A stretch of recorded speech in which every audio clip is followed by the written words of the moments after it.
Hello and welcome to my channel. Vice Rhino here. It's Casual Friday. What can I say? Today, I'm looking at a video from the Impact Video Ministries channel called Is There Really a God? To which I, of course, answer with a resounding no. Something tells me that the people from this Christian ministry won't agree with my assessment though, so let's see what they've got for us.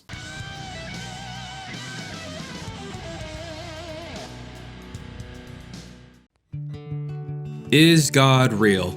It's a fair question. God, or the concept of a God, is talked about a lot, but we don't see God and we don't hear him. So can we really be sure that there is one? Okay, so this video isn't even really trying to pretend to be directed at non-believers. It is by Christians for Christians. And one of the ways you can tell that is because they're using extremely dumbed down language to make belief in God seem more reasonable right from the jump. Obviously, there are things that we can neither see nor hear, but we still know exist. And usually the go-to example for this one is air, though the addition of the qualifier here makes this a bit tricky, as you can not only hear air when it moves, but air itself is what makes most of our perception of sound possible in the first place. That said, there are still plenty of things that we can neither see nor hear, but which are known to exist. Neutrinos come immediately to mind. So how do we know they exist if we cannot see or hear them? We observe the effects that they have on things that we can see. Neutrino detectors work by having a large volume of a substance that neutrinos are known to sometimes interact with,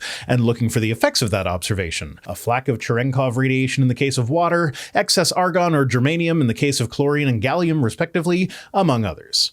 Point is, this simplification is meant to set up an easy straw man point to counter. We can't see or hear neutrinos, but we know they exist because of their effects on the world. Well, we might not be able to see or hear God, but we know that he exists because of the impact he has on our lives, or whatever. Unfortunately, this isn't actually a thing that anyone who doesn't believe in God is likely to say, by virtue of the fact that it's easy to think of counterexamples, so it doesn't really get you there. And you know, sometimes we can get really curious about God's existence, especially when it comes to thoughts about death. And this is where apologetics can get very slimy. Almost everyone knows someone who has died that they would like to see again. If you believe in my religion, then you just might see them again. It poises the evangelist to take advantage of people who are grieving, to manipulate them into joining their religion. Instead of just letting people go through the grieving process, they'll use the grieving process as an opportunity for proselytization. Like, if there's a God, and if there's a heaven and a hell, where will we go? And can we know that for sure? Well, if you already believe that there is a God and that there is a heaven and hell, then you're already like 95% of the way towards just already being a Christian. So this is just a nice and easy Christians can be sure where they'll go in order to assuage the fear of hell in the already Christian viewer. As a former Bible teacher, many of my students have asked me, how do you know God is real? And I normally respond with 3 thoughts. Oh, you respond with thoughts? Yeah, thoughts are good, I guess. I mean, it'd be nice if in response to a question about the existence of a God who supposedly wants a personal relationship with everyone, you could just, introduce the questioning person to him. But sure, 3 thoughts. Seriously, if I have a girlfriend and you ask me how I know she's real, I don't respond with thoughts and philosophical arguments about her. I say, she's right here, let me introduce you. Why is that so difficult for God? Is he not supposed to be all-powerful? Thought number 1, you don't need to see in order to believe. No, but it sure would help, as would being able to detect in any way, or even mathematically infer. Unfortunately, God fails on all these fronts, not just the detect with your eyes part.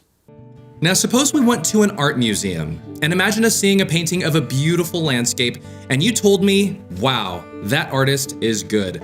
And I look to you and say, well, you can't be too sure there's an artist. I mean, can you see the artist? Oh, so you're not even going with something that can't usually be seen with the naked eye just because of the physical properties it has. You're actually going with a category of thing that we see all the time, but can't see this one specific instance of the thing. In order for this analogy to work, gods would have to just be normal things that we can see anytime we want. It's just your specific god that we can't see, but we can infer that it's reasonable to believe in his existence because of all these other gods that we know about. Give me direct evidence that there was an artist. And for an artist that is still alive, that is as simple as introducing you to them. If only God were capable of doing something that any living artist today can do just on a whim. And as you look to find the artist's name on the painting, you find that the artist is unknown. To which I'd say, see, you can't see the artist. There's no proof that they actually existed. Therefore, this painting doesn't have an artist. Yeah, except that's not how it works. We don't know that paintings have painters because of the fact that they are paintings. We know that because we know enough about the process by which paintings come about to know that this process ordinarily involves a painter. And this, obviously, is an illustration. You see, from what I've found, people always believe in what they don't see. Yet many people don't like to use that logic when it comes to the subject of God. Because in the case of God, it's not just a case of not seeing him, it's a case of expectation versus reality. If an omnipotent and omnibenevolent God exists who wants to have a personal relationship with everyone, then we would expect that his existence would be so obvious that even the most hardened of whatever you would call atheists in this hypothetical wouldn't be able to deny his existence. They would just use their God-given free will to speak out against him. For example, if I look at a skyscraper, I don't need to see the architect in order to believe that there was one. Because we know where skyscrapers come from. As another example, let's look at mountains. Mountains are taller and in some ways more impressive than skyscrapers. However, since we have a decent understanding of the natural processes that result in mountains, we do not see any reason to conclude that they were designed, despite the fact that we know that architects, engineers, and builders all collaborate on building skyscrapers. If I look at a painting or a sculpture, I don't need to see the artist, and if I see a tray of sushi, I don't need to see the chef responsible for making it. Same thing applies here. We know where those things come from, and in our experience, they are made by people 100% of the time. People that you can often speak to yourself. Notably though, in many of the arguments that try to suggest nature is designed, they do so by bringing up things like this, things that were designed by people, so that we can say, look, these neat things are designed by people, so these other neat things must also have been designed. But if the design were so self-evident, then you could start with things that are naturally occurring. We know mountains are designed, therefore there must be a designer. The reason they don't do that is because we actually know the opposite. Mountains are the result of observable natural processes, not design. So you can't start with that as the assumption because they are very obviously not designed. Because skyscrapers, art pieces, and dishes are all complex and require an intelligent mind in order to bring them to existence. But what of the buildings, paintings, and dishes that are simple? It's not about complexity, it's about the processes that formed them. We know that buildings, paintings, and dishes are formed by people. We know that mountains, clouds, and stars are formed by natural processes. A grilled cheese sandwich and the processes that form it are a lot less complex than the theory of plate tectonics that explains the processes that form mountains. But it would be absurd to compare a mountain and a grilled cheese sandwich and say that the mountain is designed while the sandwich formed naturally because the mountain and its processes are more complex than the sandwich. And the fact that they are complex is reason enough to believe that someone was responsible for their creation, even if we physically cannot see the creator. No, absolutely not. Complexity happens in nature all the time. Just look at the goddamn weather. Weather systems are complex as fuck, to the point where the very highly intelligent people whose job it is to study weather systems in order to make predictions about what they'll do in the future have a reputation for always being wrong. But unless you're Marjorie Taylor Greene, you probably accept that weather is a naturally occurring complex system that is not being controlled by Jewish space lasers or whatever her conspiracy du jour is. Thought number 2. Life is complex, and it needs to come from somewhere. And since we can agree that complex systems can form naturally, given that we experience such a system every time we step outside, the complexity of life does not make it inherently designed. Since life is not necessarily designed just because it's complex, it stands to reason that the somewhere that life came from could have been naturally occurring as well. And researchers have a number of ideas about what that process could have looked like. I'm not going to go into detail about that here, but I will make Piper squeeze a bunch of research citations onto the screen so that you can go read a bunch of papers written by people way smarter than me if you feel so inclined. Worth mentioning is that this is a very tiny sampling of the research into origin of life. It is super easy to find more, and this is one of those times when I will use a non-fallacious appeal to authority. I'm a fucking idiot, but the science nerds seem pretty confident about the fact that life originated, and that this origin is scientifically explicable without appealing to magic. I see no reason to doubt the science nerds on this one, no matter how loudly James Tour yells, "Mr. Farina!" Mr. Farina! Now, while buildings, art, and recipes are complex, our bodies are immensely more so. So I would argue that if we can assume that skyscrapers and everything that we talked about has a creator, we as people must also have a creator due to how complicated our bodies are. And that's why it's important to point out that the complexity of a system is not how we determine whether that system was designed. Yes, our bodies are massively complex, but that does not automatically entail design. In fact, a hallmark of good design is that a system is no more complex than it needs to be in order to accomplish its task. And there are many inefficiencies in our bodies that could be better designed. So if they were designed, they weren't designed optimally. An excellent example of this is the fact that everybody has the gene for producing vitamin C endogenously. Your body could produce it itself without having to ingest it. Except the gene is broken, so if you don't get enough of it in your diet, you end up with scurvy. A better design in this case would be to either completely remove the gene, thus reducing the amount of material required to copy the genome, not by a lot, but considering that at any given moment you have about 7 trillion copies of your genome kicking around in your body, it does add up, or to preserve the gene's functionality, reducing or eliminating our dependence on exogenous vitamin C. Also, remember that 7 trillion number, it's going to come up later. The human body has a total of 9 layered systems that all must be working in order for an individual to be healthy. Sure. I am going to skip the part where he just lists the systems and gives a basic overview of them. It's kind of irrelevant here. It's complex is the point. And yeah, if you think of all the systems as discrete entities that somehow came together to form a human, that does strain credulity. But when you realize that they all evolved in tandem with one another, it's way easier to see how that could be the result of evolutionary processes. Just as an example, the skeletal system is one that they mention, and they describe it as having all the bones to slap the other 8 systems onto. But it's easy to see from an evolutionary perspective how tissue of increasing density and hardness could be useful to earlier life of a squishier disposition, and once it's there, it now provides a mechanism that can be used by evolution to grow larger than previously possible and to develop rigid structures that can be more specialized than their squishy precursors.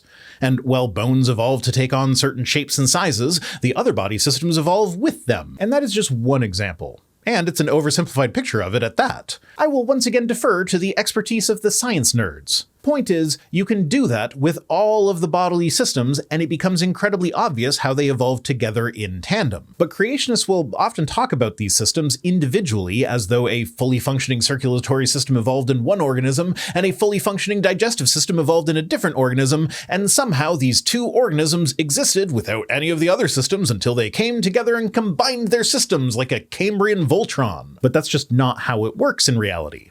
And to give you an idea of how much information your body contains, pay attention to this quote from the National Institute of General Medical Sciences. 6.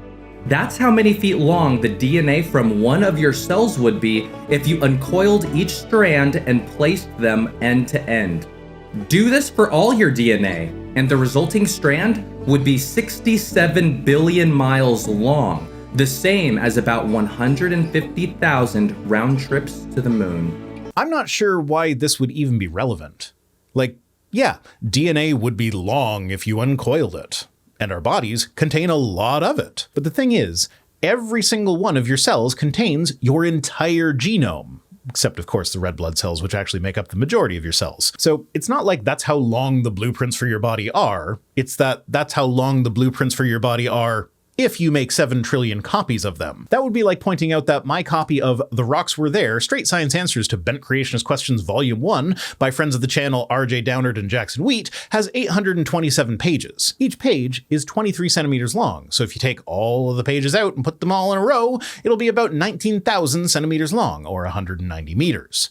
Now, do that 7 trillion times, and you've got a book that is stretched out 1.3 trillion kilometers long, enough to make 1.7 million round trips to the moon. Does this make their book more impressive than the human body? It goes to the moon more times when you make 7 trillion copies of it, so it must be, right? Nah, that's just the nature of copies. You make a lot of copies, and it'll be, a lot. And as a bonus, there isn't a bunch of meaningless junk in the book that you have to skim past in order to get to the useful bits. Wait, no, I take it back. They do quote a lot of creationists in here, so that's your junk DNA, I guess. You see, your DNA is your information. It's everything that makes you, you. Well, that's awfully deterministic of you. Environmental factors aren't a thing then? Except environmental factors are literally a key part of how DNA even works in the first place. That's actually why code and blueprints and whatnot are bad analogies for DNA. The DNA in your eyes and in your liver is the exact same DNA, but what makes the DNA code for an eye cell as opposed to a liver cell is the environment in which that DNA is expressed. But I guess oversimplification is the name of the game here, so sure, from a very basic elementary school understanding, DNA is the blueprint for your body. It is what makes you, you. And all of it stretched out would be 67 billion miles long. Oh, we're still on that point, are we? I really don't understand why it being long is in any way relevant. So when it comes to where people came from, I believe that people are far too complex and must have had an intelligent mind responsible for creating them. Because long things just can't happen naturally, I guess. I suppose the finger of God globule, which appears to be God flipping off the universe, can't have formed naturally because it is about 2 light years long, and that is way longer than 7 trillion copies of the human genome, and yet it's just a dust cloud. Dude is getting his own argument wrong. It's supposed to be about the information contained within the genome, not just about how long it is. That argument doesn't work either, for the record. It relies on an intuitive understanding of information that isn't really applicable to genetics and ignores well-known processes by which information can be added to an organism's genome, like duplication and insertion events. To further my point, imagine if we were walking in a forest and we see a laptop lying on the ground and I look to you and say, "Do you know how this laptop got here?" Well, this forest had all the elements needed in order to create a laptop. So after billions of years, full of lightning storms and the changing environment, this laptop came into existence. Thing is, though, you have to use a laptop for this example because it is an object that is intuitively recognized as having been designed by humans. But if you are correct and everything is designed, then you should be able to use literally anything. Imagine you're walking through a forest and you happen upon a rock. How'd that get there? Obviously it was designed to be there by the all-powerful creator of everything, right? Or is it just that rocks are a naturally occurring part of a forest? You can't use the rock because it is intuitively recognized as not being designed, despite the fact that the conclusion of your argument would have us believe that it was designed. Also, of course, all the stuff I said earlier about how our knowledge of the processes that result in certain things is how we determine whether or not something was designed, not the complexity of the thing. And while this all sounds silly, take out the laptop and insert the evolution of humans in there. And now it doesn't sound silly, because we understand the mechanisms by which evolution works and can see it operating today. I mean, is it possible that humans, with their 9 systems and 67 billion miles worth of information, somehow could have evolved after billions of years? Yes. And since I brought up vitamin C earlier, worth mentioning now is that you can use that gene to map a phylogeny. All vertebrates have it, but for most of them, it still works. But in the species where it is broken in different ways. Our gene just happens to be broken in the exact same way as in all the other anthropoid primates, which confirms our relationship with them, and also confirms that this gene broke in our lineage sometime soon after our lineage split from the lineage that gave rise to the lemurs. And this is by no means the only gene that can be used this way. As it happens, our genomes are an excellent place to start when mapping evolutionary relationships. If you think the genomes were designed and that evolution did not happen, then the guy who designed them did so in exactly the way we would expect if evolution were actually true. And might I add that if that scenario sounds unlikely with the laptop, how can that make sense with people who are significantly more advanced? Are we significantly more advanced? Depends what you mean by advanced, I guess. Laptops were designed with specific purposes in mind, and as a result, they are much better at those things than we are. I mean, this is actually true of literally any tool we use. If it were not the case, then we wouldn't use the tool. We'd just do it ourselves. Humans seem cobbled together out of slightly modified vertebrate bits. Our ears have muscles that actively try to turn them towards sounds like cats do, but our ears don't move. Our backs are all but guaranteed to hurt after a few decades of life because they seem more suited to walking on all fours. The fluid in our eyes is optimized for seeing underwater, so evolution had to compensate by squishing the eyeball's shape. We are a hodgepodge of bits and bobs taken from our evolutionary ancestors and then modified. That is a really weird design if it isn't what actually happened. I don't know, but I feel like many people make fun of Christians who believe in the possibility that God was responsible for the creation of people, when in my opinion, I feel like that belief makes more sense given how complex people are. Yeah, but again, it's not about complexity. It's about the processes that bring about whatever result we're talking about. We know what natural processes could result in us having ears that try to point at sounds, backs more optimized for quadrupedal walking, and eye fluid that would work better underwater than on land. But none of those things make sense from a design perspective. This is actually a great example of where simplicity would indicate design, where complexity would not. If our eyes were designed to exist outside of water from the get-go, we wouldn't need to take the extra step of compensating for the refraction of light through the fluid in order to see clearly. It would be simpler to use a fluid with refractory index similar to air rather than one similar to water, and that would be a better design. But that's not what we have. We have a more complex system that requires our eyes to be shaped in a certain way in order to compensate for the difference of refractory index between air and our eye fluid. So yeah, to reiterate, it's not the complexity, it's the process. Thought number 3. Jesus is God, and there's plenty of evidence for his existence. Really? Like, I won't even deny that the character of Jesus that we find in the Bible was probably based on a real guy, and that real guy may have even been executed by crucifixion, but it is a very large leap to go from that to, also he's literally God. Now, for those of you who are thinking, why should I trust the Bible or believe in Jesus? You shouldn't. The Bible gets a lot wrong. I'll go ahead and leave a link to a video where I went over some of what I got wrong.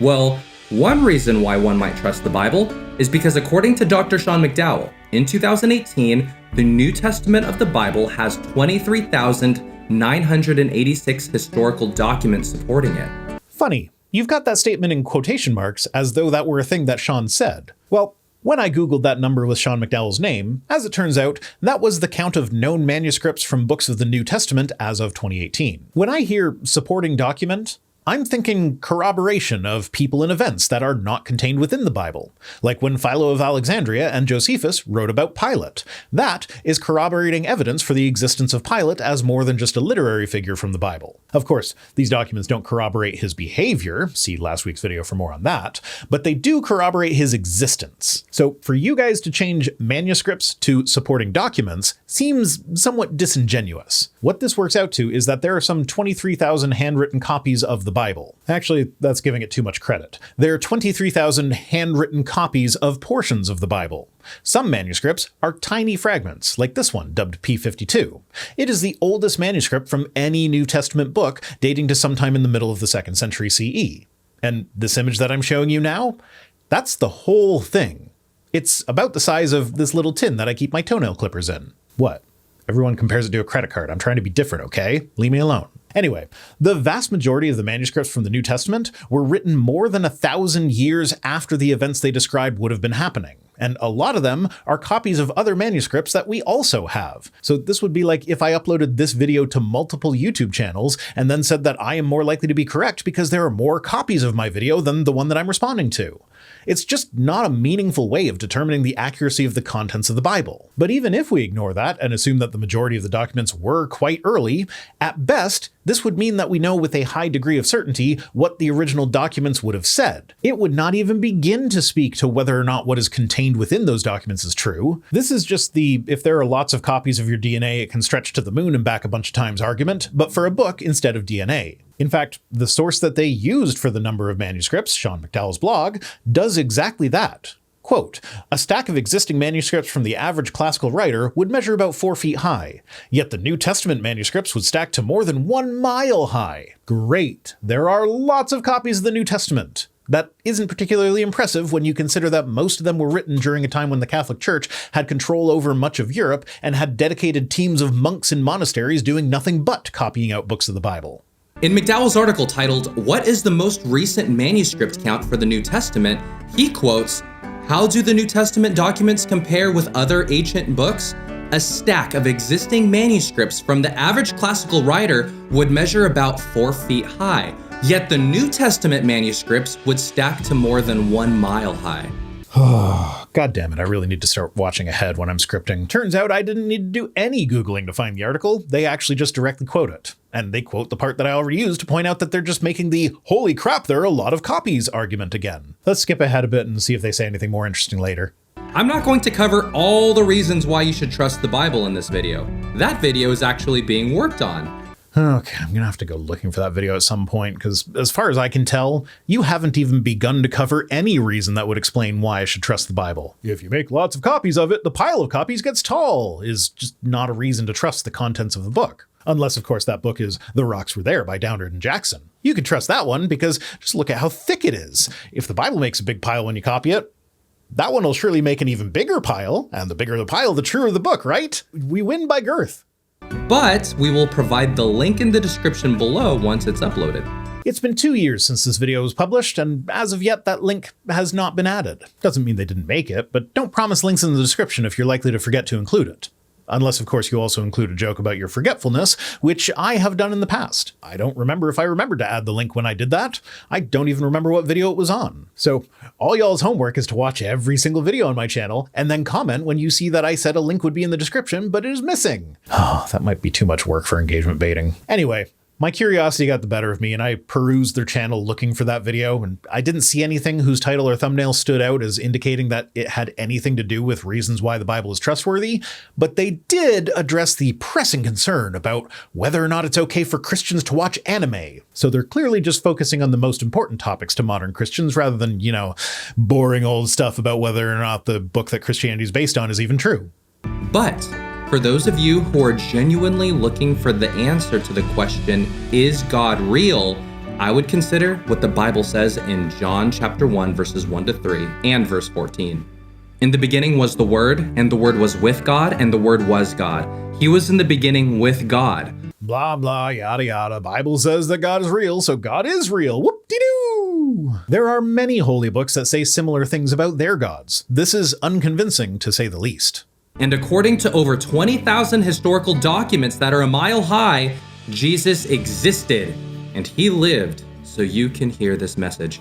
Okay, bits like that make me think that these people are genuinely confused rather than being deceptive. I don't think they even know that a manuscript is just a copy of a part of the Bible. If they were lying about that, they wouldn't have quoted Sean directly or said the title of his article, because both the quote and the title of the article make it clear that he's talking about New Testament manuscripts, not other historical documents that corroborate the New Testament. But they seem to be convinced that the mile-high pile of documents are actually third-party corroborations here. Now, the video takes a sharp turn into explaining theology, and I think it's worth covering, but it's so far off topic that I'm going to save it for another time. That's it for this one. Today's comment of the day comes to us from Anthony Handcock, who says, "The Canaanites sacrificed their children to Molech, so the good Lord stopped it by having their entire population, including the children, killed. That's objective morality, apparently."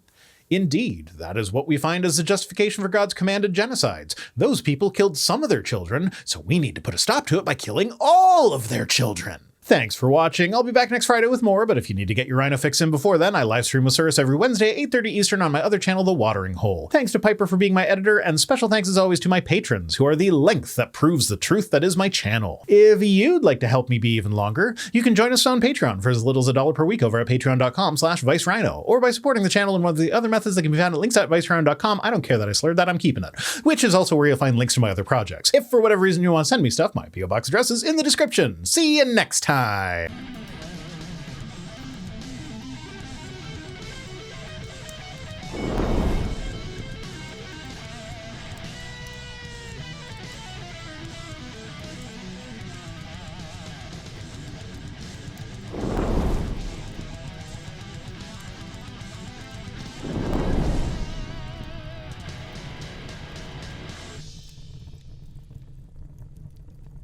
Every one of your cells contains your entire gene. Fuck you.